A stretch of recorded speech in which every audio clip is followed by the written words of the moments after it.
നമസ്കാരം. നമ്മൾ ഇന്ന് സംസാരിക്കാൻ പോകുന്നത് ഒരു പുതിയ രീതിയെക്കുറിച്ചാണ്. അതിവേഗം മാറിക്കൊണ്ടിരിക്കുന്ന ഈ ലോകത്ത് കാര്യങ്ങൾ കൂടുതൽ മെച്ചപ്പെട്ട രീതിയിൽ എങ്ങനെ ചെയ്യാമെന്നതിനെക്കുറിച്ച്. ഇതിന്റെ പേരാണ് എജൈൽ. ഇത് ശരിക്കും സോഫ്റ്റ്വെയർ ഉണ്ടാക്കുന്ന രീതിയെ മാറ്റിമറിച്ച ഒരു ആശയമാണ്. പക്ഷേ ഇതിലെ തത്വങ്ങൾ സോഫ്റ്റ്വെയറിൽ മാത്രമല്ല, നമുക്ക് ഏത് മേഖലയിലും ഉപയോഗിക്കാൻ പറ്റുന്ന ഒന്നാണ്. നമുക്കൊരു ലളിതമായ ചോദ്യത്തിൽ നിന്ന് തുടങ്ങാം. നിങ്ങൾ എപ്പോഴെങ്കിലും ഒരു വലിയ പ്രോജക്റ്റിന്റെ ഭാഗമായിട്ടുണ്ടോ? തുടക്കത്തിൽ അടിപൊളിയായി ഒരു പ്ലാനൊക്കെ ഉണ്ടാക്കി, പക്ഷെ പകുതി വഴി എത്തിയപ്പോഴേക്കും ആ പ്ലാനിന് ഒരു വിലയുമില്ലാതായ ഒരവസ്ഥ. പുതിയ ആവശ്യങ്ങൾ വരുമ്പോൾ പ്ലാൻ മാറ്റാൻ പറ്റാതെ പെട്ടുപോകുന്ന ആ ഒരു അവസ്ഥയുണ്ടല്ലോ. കൃത്യമായി പറഞ്ഞാൽ ആ ഒരു പ്രശ്നത്തിനുള്ള ഉത്തരമാണ് എജൈൽ. അപ്പോൾ നമ്മൾ എന്തൊക്കെയാണ് നോക്കാൻ പോകുന്നതെന്നല്ലേ? ആദ്യം എന്തിനാണ് ഒരു മാറ്റം വേണ്ടി വന്നതെന്ന് നോക്കാം. പിന്നെ എന്താണ് എജൈൽ ഫിലോസഫി, അതിന്റെ 4 പ്രധാന മൂല്യങ്ങൾ, പിന്നെ അതിനെ നയിക്കുന്ന തത്വങ്ങൾ. അത് കഴിഞ്ഞ് ഇത് പ്രായോഗികമായി എങ്ങനെയാണ് പ്രവർത്തിക്കുന്നതെന്നും അവസാനം ഇതുകൊണ്ടുള്ള പ്രധാന നേട്ടങ്ങൾ എന്തൊക്കെയാണെന്നും നമ്മൾ ചർച്ച ചെയ്യും. ശരി, അപ്പോ നമുക്ക് തുടങ്ങാം. ഒന്നാമത്തെ ഭാഗം, എന്തിനാണ് ഒരു പുതിയ രീതിയുടെ ആവശ്യം വന്നത്? പണ്ടത്തെ രീതി, അതായത് എല്ലാം മുൻകൂട്ടി പ്ലാൻ ചെയ്ത് അതേപടി മുന്നോട്ടു പോകുന്ന പ്ലാൻ ഡ്രിവൻ രീതികൾ എന്തൊക്കെ തലവേദനകളാണ് ഉണ്ടാക്കിയിരുന്നതെന്ന് നമുക്കൊന്ന് നോക്കാം. ഈ 2 രീതികളും തമ്മിലുള്ള വ്യത്യാസം കണ്ടോ? ഇടതുവശത്തുള്ളത് പഴയ രീതിയാണ്, ഒരു മാറ്റവും വരുത്താൻ പറ്റാത്ത ഭയങ്കര കർശനമായ ഒരു സെറ്റപ്പ്. പക്ഷേ വലതുവശത്തുള്ള എജൈൽ അങ്ങനെയല്ല. അത് സാഹചര്യങ്ങൾക്കനുസരിച്ച് മാറാൻ തയ്യാറാണ്, മാറ്റങ്ങളെ ഒരു പ്രശ്നമായിട്ടല്ല കാണുന്നത്. പിന്നെ തുടക്കത്തിലെ എല്ലാം ഡിസൈൻ ചെയ്തു വെക്കുന്നതിന് പകരം കുറേശ്ശെയായി കാര്യങ്ങൾ ചെയ്ത് മുന്നോട്ടു പോകുന്ന രീതിയാണ് എജൈലിൻ്റേത്. അപ്പോ ആ പഴയ രീതികളുടെ പ്രശ്നങ്ങളിൽ നിന്ന് നമുക്ക് പരിഹാരത്തിലേക്ക് വരാം. സോഫ്റ്റ്വെയർ ഡെവലപ്മെന്റിനുള്ളൊരു പുതിയ ചിന്താരീതി, ഒരു പുതിയ തത്വശാസ്ത്രം എന്ന നിലയിൽ നമുക്ക് എജൈലിന് പരിചയപ്പെടാം. സിമ്പിളായി പറഞ്ഞാല് ഇതാണ് എജൈലിന്റെ കാതൽ. ഇതൊരിക്കലും ഒറ്റയടിക്ക് എല്ലാം ചെയ്തു തീർക്കുന്നൊരു പ്രോസസ്സല്ല. പകരം ജോലിയെ ചെറിയ കഷ്ണങ്ങളായി മുറിച്ച് ഓരോ ഘട്ടത്തിലും കസ്റ്റമറുമായി സംസാരിച്ച് അവരുടെ അഭിപ്രായം കേട്ട് വേണ്ട മാറ്റങ്ങൾ വരുത്തി മുന്നോട്ടു പോകുന്ന ഒരു രീതിയാണ്. ഇതിലെ ഏറ്റവും പ്രധാനപ്പെട്ട ലക്ഷ്യങ്ങൾ 2 എണ്ണമാണ്. കസ്റ്റമറെ സന്തോഷിപ്പിക്കുക, പിന്നെ ഏത് മാറ്റം വന്നാലും അതിനെ നേരിടാൻ തയ്യാറായിരിക്കുക. എജൈലിന് ഒരു ഹൃദയമുണ്ട്. അത് വളരെ ലളിതവും എന്നാൽ ശക്തവുമായ 4 മൂല്യങ്ങളാണ്. ഇതൊരു മാനിഫെസ്റ്റോ അഥവാ ഒരു പ്രഖ്യാപനത്തിന്റെ ഭാഗമാണ്. ഒരുപാട് പ്രോസസ്സുകളുടെയും ടൂൾസുകളുടെയും ഇടയിൽ ശരിക്കിന് എന്തിനാണ് നമ്മൾ വില കൊടുക്കേണ്ടത് എന്ന് ഓർമ്മിപ്പിക്കുകയാണ് ഈ 4 മൂല്യങ്ങൾ. ഒന്നാമത്തേതിതാണ്, വ്യക്തികൾക്കും അവർ തമ്മിലുള്ള സംസാരത്തിനുമാണ് പ്രോസസ്സുകളെക്കാളും ടൂൾസുകളെക്കാളും വില. കാരണം അവസാനം ഒരു പ്രോജക്റ്റ് വിജയിപ്പിക്കുന്നത് അതിലെ ആളുകളാണ്, അല്ലാതെ ഏതെങ്കിലും സോഫ്റ്റ്വെയറോ ടൂളോ അല്ലല്ലോ. അപ്പോ ടീം അംഗങ്ങൾ തമ്മിൽ നല്ല രീതിയിൽ സംസാരിക്കുന്നതിനാണ് ഏറ്റവും കൂടുതൽ പ്രാധാന്യം.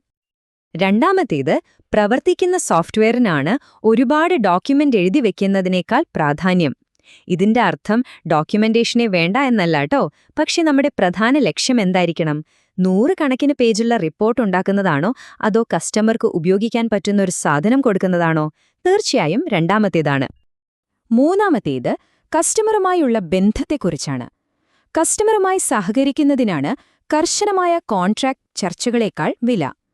അതായത് കസ്റ്റമറെ ഒരു എതിർകക്ഷിയായി കാണാതെ നമ്മുടെ ടീമിന്റെ ഒരു ഭാഗമായി കണ്ട് ഒന്നിച്ചു മുന്നോട്ടു പോവുക. ഇതൊരു കച്ചവടത്തിനപ്പുറം ഒരു പാർട്ട്ണർഷിപ്പാണ്. ഇനിയാണ് ഏറ്റവും പ്രധാനപ്പെട്ട പോയിന്റ്. മാറ്റങ്ങളോട് പ്രതികരിക്കുന്നതിനാണ് ഒരു പ്ലാൻ അതേപടി പിന്തുടരുന്നതിനേക്കാൾ പ്രാധാന്യം. ഒരു പ്ലാൻ ഉണ്ടാക്കുന്നത് നല്ലതാണ്, പക്ഷെ ലോകം മാറുമ്പോൾ, ആവശ്യങ്ങൾ മാറുമ്പോൾ ആ പ്ലാനിൽ തന്നെ കടിച്ചു തൂങ്ങി നിൽക്കുന്നതിൽ അർത്ഥമില്ല. മാറ്റം ഒരു ശത്രുവല്ല, അതൊരവസരമാണ്. അതാണ് എജൈൽ പറയുന്നത്. അപ്പോ നമ്മൾ ഈ പറഞ്ഞ 4 മൂല്യങ്ങൾ, ഇതൊക്കെ എങ്ങനെയാണ് ഒരു പ്രൊജക്റ്റിൽ പ്രായോഗികമാക്കുന്നത്? അതിനാണ് 12 തത്വങ്ങൾ അല്ലെങ്കിൽ പ്രിൻസിപ്പിൾസ് ഉള്ളത്. ഈ എജൈൽ എന്ന ഐഡിയയ്ക്ക് ജീവൻ കൊടുക്കുന്നത് ശരിക്കും ഈ തത്വങ്ങളാണ്. ഇതില് ആദ്യത്തെ കുറച്ച് തത്വങ്ങൾ നോക്കിയാൽ ഒരു കാര്യം വ്യക്തമാവും. എല്ലാം പറയുന്നത് കസ്റ്റമറെ സന്തോഷിപ്പിക്കാനാണ്. എങ്ങനെ? അവർക്ക് ഉപകാരമുള്ള എന്തെങ്കിലും എത്രയും പെട്ടെന്ന് കൊടുക്കുക. പ്രോജക്റ്റിന്റെ അവസാന നിമിഷം ഒരു മാറ്റം വന്നാലും അതിനെ സ്വാഗതം ചെയ്യുക. ഇടയ്ക്കിടയ്ക്ക് വർക്ക് ചെയ്യുന്ന സോഫ്റ്റ്വെയർ കൊടുക്കുക. നമ്മുടെ പുരോഗതി അളക്കുന്നത് പേപ്പറിൽ നോക്കിയല്ല, വർക്ക് ചെയ്യുന്ന പ്രോഡക്റ്റ് കാണിച്ചിട്ടാണ്. ബാക്കിയുള്ള തത്വങ്ങൾ ടീം എങ്ങനെ പ്രവർത്തിക്കണം എന്നതിനെക്കുറിച്ചാണ്. നല്ല കഴിവുള്ള ആളുകളെ പ്രോജക്റ്റിൽ കൊണ്ടുവരിക, എന്നിട്ട് അവരെ വിശ്വസിച്ച് ഉത്തരവാദിത്തം ഏൽപ്പിക്കുക. അവരെ മൈക്രോ മാനേജ് ചെയ്യരുത്. മുഖാമുഖം സംസാരിക്കുന്നതാണ് എപ്പോഴും നല്ലത്. കാര്യങ്ങൾ സിമ്പിളാക്കി വെക്കുക. സ്വയം തീരുമാനങ്ങൾ എടുക്കാൻ കഴിവുള്ള ടീമുകളാണ് ഏറ്റവും നല്ല റിസൾട്ട് തരുന്നത്. പിന്നെ ഏറ്റവും പ്രധാനമായി എപ്പോഴും സ്വയം വിലയിരുത്തി മെച്ചപ്പെട്ടുകൊണ്ടിരിക്കുക. ഓക്കെ, അപ്പോൾ തിയറിയൊക്കെ നമ്മൾ കേട്ടു. പക്ഷേ ഇത് റിയൽ ലൈഫിൽ എങ്ങനെയാണ് വർക്ക് ചെയ്യുന്നത്? നമുക്ക് സാധാരണയായി കാണുന്ന 2 ടെക്നിക്കുകൾ നോക്കാം. ഇതിനെയാണ് പെയർ പ്രോഗ്രാമിംഗ് എന്ന് പറയുന്നത്. സംഭവം സിമ്പിളാണ്. 2 ഡെവലപ്പർമാർ, ഒരു കമ്പ്യൂട്ടർ. ഒരാൾ കോഡ് എഴുതുമ്പോൾ മറ്റേയാൾ അതപ്പം തന്നെ നോക്കി തെറ്റുകൾ കണ്ടെത്തുകയും നല്ല ഐഡിയകൾ പറയുകയും ചെയ്യും. 2 തല ഒരു തലയേക്കാൾ നല്ലതാണെന്ന് നമ്മൾ പറയില്ലേ, അത് തന്നെ സംഭവം. ഈ രീതിയിൽ 2 പേർക്കും ഓരോ റോളുണ്ട്. കോഡ് ടൈപ്പ് ചെയ്യുന്ന ആളെ ഡ്രൈവർ എന്ന് പറയും, വണ്ടി ഓടിക്കുന്ന ആളുപോലെ.